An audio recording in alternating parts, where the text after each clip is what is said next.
ब्रह्म योग का निर्णय। केशीध्वज बोले, क्षत्रियों को तो राज्य प्राप्ति से अधिक प्रिय और कुछ भी नहीं होता, फिर तुमने मेरा निष्कंटक राज्य क्यों नहीं मांगा? खांडिक्य बोले, हे केशीध्वज, मैंने जिस कारण से तुम्हारा राज्य नहीं मांगा वो सुनो। इन राज्यादि की आकांक्षा तो मूर्खों को हुआ करती है। क्षत्रियों का धर्म तो यही है कि प्रजा का पालन करे और अपने राज्य के विरोधियों का धर्म युद्ध से वध करे। शक्तिहीन होने के कारण यदि तुमने मेरा राज्य हरण कर लिया है तो असमर्थावश प्रजा पालन न करने पर भी मुझे कोई दोष न होगा, किंतु राज्याधिकार होने पर यथावत प्रजा पालन न करने से दोष का भागी होना पड़ता है। क्योंकि यद्यपि ये स्वकर्म अविद्या ही है, तथापि नियम विरुद्ध त्याग करने पर यह बंधन का कारण होती है।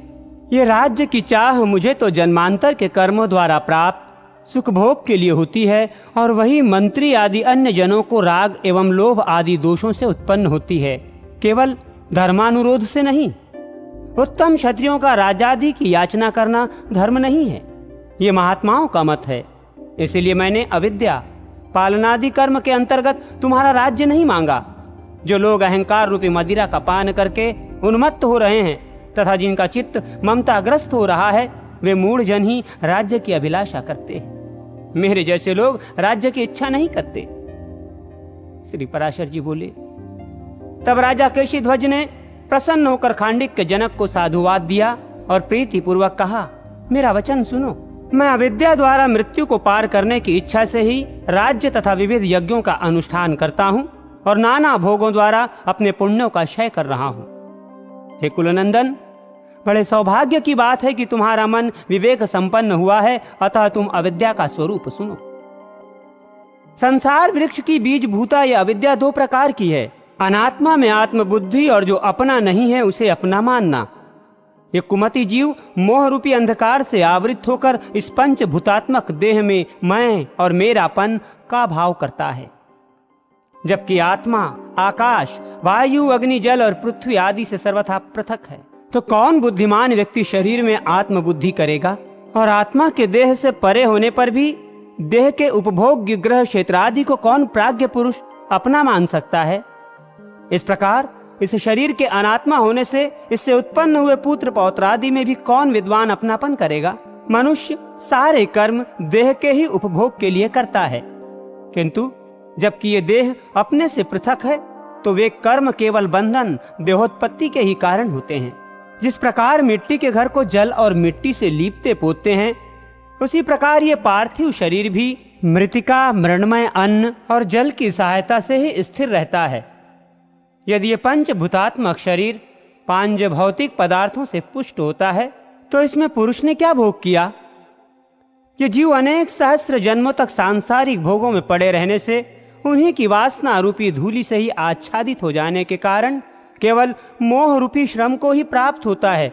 जिस समय ज्ञान रूपी गर्म जल से उसकी वो धूलि धो दी जाती है, तब इस संसार पथ के पथिक का मोह रूपी श्रम शांत हो जाता है। मोह श्रम के शांत हो जाने पर पुरुष स्वस्थ चित्त हो जाता है और निरतिशय एवं निर्बाध परम निर्वाण पद प्राप्त कर लेता है। ये ज्ञान में निर्मल आत्मा निर्वाण स्वरूप ही है। दुख आदि जो अज्ञान में धर्म हैं, वे प्रकृति के हैं, आत्मा के नहीं। हे राजन, जिस प्रकार स्थाली बटलोई के जल का अग्नि से संयोग नहीं होता, तथापि स्थाली के संसर्ग से ही उसमें खौलने के शब्द आदि धर्म प्रकट हो जाते हैं, उसी प्रकार प्रकृति के संसर्ग ही आत्मा अहंकार आदि से दूषित होकर प्राकृत धर्मों को स्वीकार करता है। वास्तव में तो वो अव्यय आत्मा उनसे सर्वथा पृथक है। इस प्रकार मैंने तुम्हें ये अविद्या का बीज बतलाया। इस अविद्या से प्राप्त हुए क्लेशों को नष्ट करने वाला योग से अतिरिक्त और कोई उपाय नहीं है। खांडिक्य बोले, हे योग वेत्ताओं में श्रेष्ठ महाभाग केशीध्वज, तुम निमि वंश में योग शास्त्र के मर्मज्ञ हो, अतः उस योग का वर्णन करो। केशीध्वज बोले, हे खांडिक, जिसमें स्थित होकर ब्रह्म में लीन हुए मुनिजन फिर स्वरूप से च्युत नहीं होते, मैं उस योग का वर्णन करता हूँ, श्रवण करो। मनुष्य के बंधन और मोक्ष का कारण केवल मन ही है। विषय का संग करने से वो बंधनकारी और विषय शून्य होने से मोक्ष कारक होता है। अतः विवेक ज्ञान संपन्न मुनि अपने चित्त को विषयों से हटाकर मोक्ष प्राप्ति के लिए ब्रह्म स्वरूप परमात्मा का चिंतन करे। जिस प्रकार अयस्क कांत मणि अपनी शक्ति से लोहे को खींचकर अपने में संयुक्त कर लेता है, उसी प्रकार ब्रह्म चिंतन करने वाले मुनि को परमात्मा स्वभाव से ही स्वरूप में लीन कर देता है। आत्मज्ञान के प्रयत्न भूत यम नियम आदि की अपेक्षा रखने वाली जो मन की विशिष्ट गति है, उसका ब्रह्म के साथ संयोग होना ही योग कहलाता है। जिसका योग इस प्रकार के विशिष्ट धर्म से युक्त होता है, वो मुमुक्षु योगी कहा जाता है। जब मुमुक्षु पहले पहल योगाभ्यास आरंभ करता है तो उसे योग युक्त योगी कहते हैं, और जब उसे परम ब्रह्म की प्राप्ति हो जाती है तो वो विनिशिपन्न समाधि कहलाता है। यदि किसी विघ्नवश उस योग युक्त योगी का चित्त दूषित हो जाता है तो जन्मांतर में भी उसी अभ्यास को करते रहने से वो मुक्त हो जाता है। विनिशिपन्न समाधि योगी तो योगाग्नि से कर्म समूह के भस्म हो जाने के कारण उसी जन्म में थोड़े ही समय में मोक्ष प्राप्त कर लेता है। योगी को चाहिए कि अपने चित्त को ब्रह्मचिंतन के योग्य बनाता हुआ ब्रह्मचर्य, अहिंसा, सत्य, अस्तेय और अपरिग्रह का निष्काम भाव से सेवन करे तथा संयत से स्वाध्याय, शौच, संतोष और तप का आचरण करे तथा मन को निरंतर परम ब्रह्म में लगाता रहे। ये 5 यम और नियम बतलाए गए हैं। इनका सकाम आचरण करने से पृथक पृथक फल मिलते हैं और निष्काम भाव से सेवन करने से मोक्ष प्राप्त होता है। यति को चाहिए कि भद्रसनादि आसनों में से किसी एक का अवलंबन कर यम नियमादि गुणों के युक्त हो योगाभ्यास करे। अभ्यास के द्वारा जो प्राणवायु को वश में किया जाता है उसे प्राणायाम समझना चाहिए।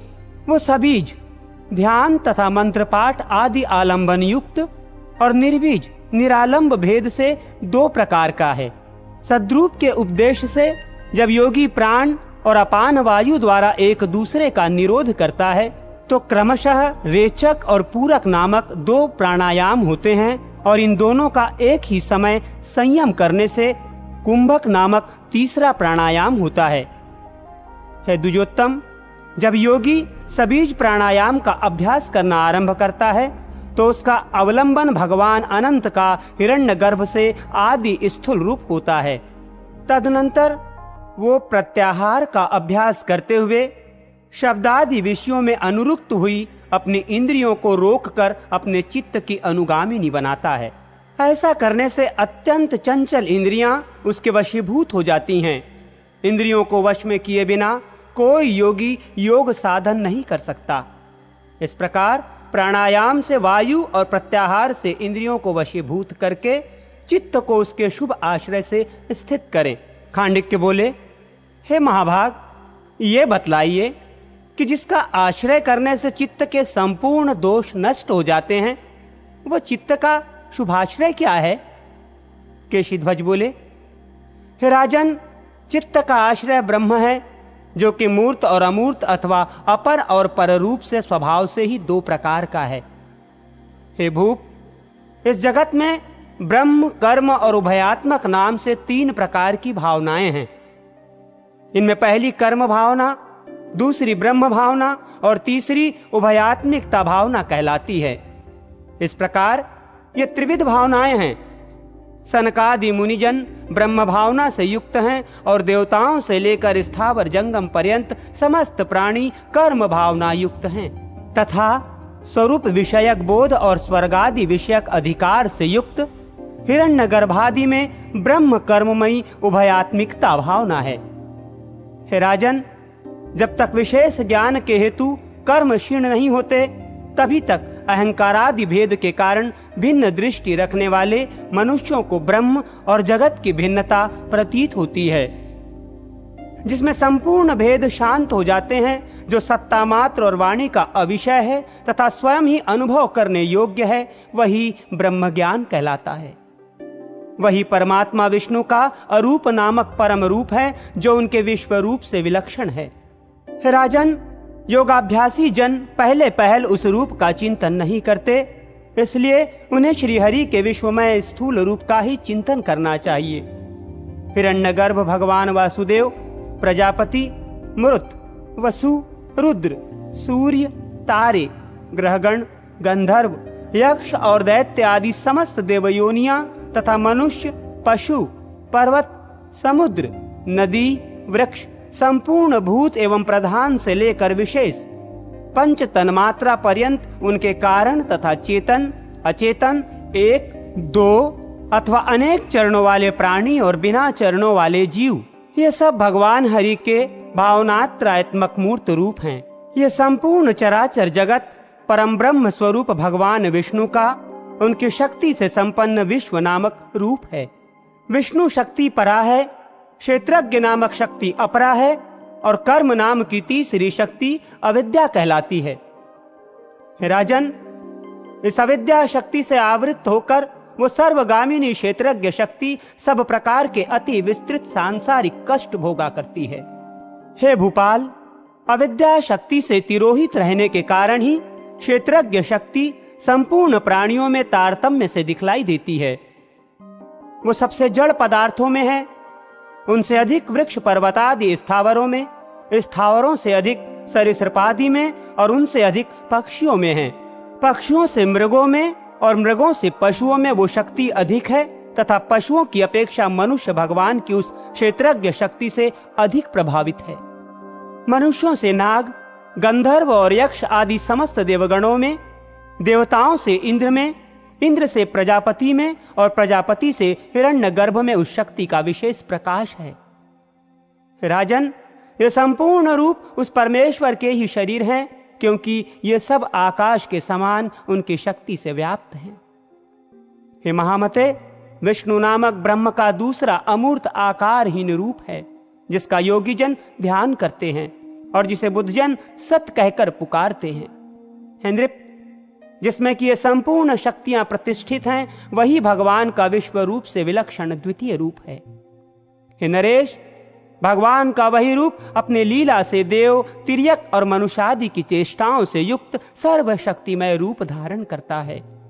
इन रूपों में अप्रमेय भगवान की जो व्यापक एवं अव्याहत चेष्टा होती है, वो संसार के उपकार के लिए ही होती है, कर्मजन्य नहीं होती।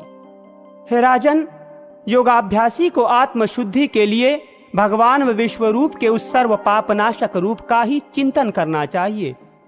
जिस प्रकार वायु सहित अग्नि ऊंची ज्वालाओं से युक्त होकर सूक्ष्म तृण समूह को जला डालता है, उसी प्रकार चित्त में स्थित हुए भगवान विष्णु योगियों के समस्त पाप नष्ट कर देते हैं। इसीलिए संपूर्ण शक्तियों के आधार भगवान विष्णु में चित्त को स्थिर करें, यही शुद्ध धारणा है। हे राजन, तीनों भावनाओं से अतीत भगवान विष्णु ही योगी जनों की मुक्ति के लिए उनके स्वतः चंचल तथा किसी अनूठे विषय में स्थिर रहने वाले चित्त के शुभ आश्रय हैं। हे पुरुष सिंह, इसके अतिरिक्त मन में आश्रयभूत जो अन्य देवता आदि कर्म योनियां हैं, वे सब अशुद्ध हैं। भगवान का ये मूर्त रूप चित्त को अन्य आलंबनों से निष्प्रह कर देता है। इस प्रकार चित्त का भगवान में स्थिर करना ही धारणा कहलाती है। हे नरेंद्र, धारणा बिना किसी आधार के नहीं हो सकती। इसलिए भगवान के जिस मूर्त रूप का जिस प्रकार ध्यान करना चाहिए, वो सुनो। जो प्रसन्न वदन और कमल दल के समान सुंदर नेत्रों वाले हैं, सुंदर कपोल और विशाल भाल से अत्यंत सुशोभित हैं तथा अपने सुंदर कानों में मनोहर कुंडल पहने हुए हैं, जिनकी ग्रीवा शंख के समान और विशाल वक्ष स्तर श्रीवत्स चिन्ह से सुशोभित है, जो तरंगाकार त्रिवली तथा नीची नाभि वाले उदर से सुशोभित हैं, जिनके लंबी लंबी 8 अथवा 4 भुजाएं हैं तथा जिनकी जंघा एवं उरु समान भाव से स्थित हैं और मनोहर चरणारविंद सुघरता से विराजमान हैं, उन निर्मल पीतांबरधारी ब्रह्म स्वरूप भगवान विष्णु का चिंतन करें। हे राजन, किरीट, हार, केयूर और कटक आदि आभूषणों से विभूषित, शांग धनुष, शंख, गदा, खड्ग, चक्र तथा अक्षमाला से युक्त वरद और अभय युक्त हाथों वाले तथा उंगलियों में धारण की हुई रत्नमयी मुद्रिका से शोभायमान भगवान के दिव्य रूप का योगी को अपना चित्त एकाग्र करके तन्मय भाव से तब तक चिंतन करना चाहिए जब तक ये धारणा दृढ़ न हो जाए जब चलते फिरते, उठते बैठते अथवा स्वेच्छा अनुकूल कोई और कर्म करते हुए भी ध्येय मूर्ति अपने चित्त से दूर ना हो तो इसे सिद्ध हुई माननी चाहिए। इसके दृढ़ होने पर बुद्धिमान व्यक्ति शंख, चक्र, गदा और श्रांग आदि से रहित भगवान के स्फटिकाक्ष माला और यज्ञोपवीतधारी शांत स्वरूप का चिंतन करे। जब यह धारणा भी पूर्ववत स्थिर हो जाए तो भगवान के किरीट, केयूरादि आभूषणों से रहित रूप का स्मरण करे। तदनंतर विज्ञ पुरुष अपने चित्त में एक प्रधान अवयव विशिष्ट भगवान का हृदय से चिंतन करे और फिर संपूर्ण अवयवों को छोड़कर केवल अवयवी का ध्यान करे। हे राजन, जिसमें परमेश्वर के रूप की ही प्रतीति होती है, ऐसी जो विषयांतर की स्पृहा से रहित एवं अनवरत धारा है, उसे ही ध्यान कहते हैं। ये अपने से पूर्व यम नियमादि 6 अंगों से निष्पन्न होती है। उस द्वय पदार्थ का ही जो मन के द्वारा ध्यान से सिद्ध होने योग्य कल्पनाहीन ध्याता, ध्येय और ध्यान के भेद से रहित स्वरूप ग्रहण किया जाता है, उसे ही समाधि कहते हैं। हे राजन, समाधि से होने वाला भगवत साक्षात्कार रूप विज्ञान ही प्राप्तव्य परम ब्रह्म तक पहुंचाने वाला है तथा संपूर्ण भावनाओं से रहित एकमात्र आत्मा ही प्रापणीय वहां तक पहुंचने वाला है। मुक्ति लाभ से क्षेत्रज्ञ करता है और ज्ञान करण है। ज्ञान रूपी करण के द्वारा क्षेत्रज्ञ के मुक्ति रूपी कार्य को सिद्ध करके वो विज्ञान कृतकृत्य होकर निवृत्त हो जाता है। उस समय यह भगवत भाव से भरकर परमात्मा से अभिन्न हो जाता है। इसका भेद ज्ञान तो अज्ञान जन्य ही है। भेद उत्पन्न करने वाले अज्ञान के सर्वथा नष्ट हो जाने पर ब्रह्म और आत्मा में सतत अविद्यमान भेद कौन कर सकता है? हे खांडिक, इस प्रकार तुम्हारे पूछने के अनुसार मैंने संक्षेप और विस्तार से योग का वर्णन किया। अब मैं तुम्हारा और क्या कार्य करूं? खांडिक बोले, आपने इस महायोग का वर्णन करके मेरा सभी कार्य कर दिया, क्योंकि आपके उपदेश से मेरे चित्त का संपूर्ण मल नष्ट हो गया है। हे राजन, मैंने जो मेरा कहा यह भी असत्य ही है, अन्यथा ज्ञेय वस्तु को जानने वाले तो यह भी नहीं कह सकते मैं और मेरा, ऐसी बुद्धि और इनका व्यवहार भी अविद्या ही है। परमार्थ तो कहने सुनने की बात नहीं है, क्योंकि वो वाणी का अविषय है। हे केशीध्वज, आपने इस मुक्ति पद योग का वर्णन करके मेरे कल्याण के लिए सब कुछ कर दिया। अब आप सुखपूर्वक पधारिए। श्री पराशर जी बोले, हे ब्राह्मण, तदनंतर खांडिक्य से यथोचित पूजित हो राजा केशीध्वज अपने नगर में चले आए तथा खांडिक्य भी अपने पुत्र को राज्य दे श्री गोविंद में चित्त लगाकर योग सिद्ध करने के लिए निर्जन वन को चले गए। वहां यमादि गुणों से युक्त होकर एकाग्र चित्त से ध्यान करते हुए राजा खांडिक्य विष्णु नामक निर्मल ब्रह्म में लीन हो गए। किंतु केशीध्वज विदेह मुक्ति के लिए अपने कर्मों को क्षय करते हुए समस्त विषय भोगते रहे।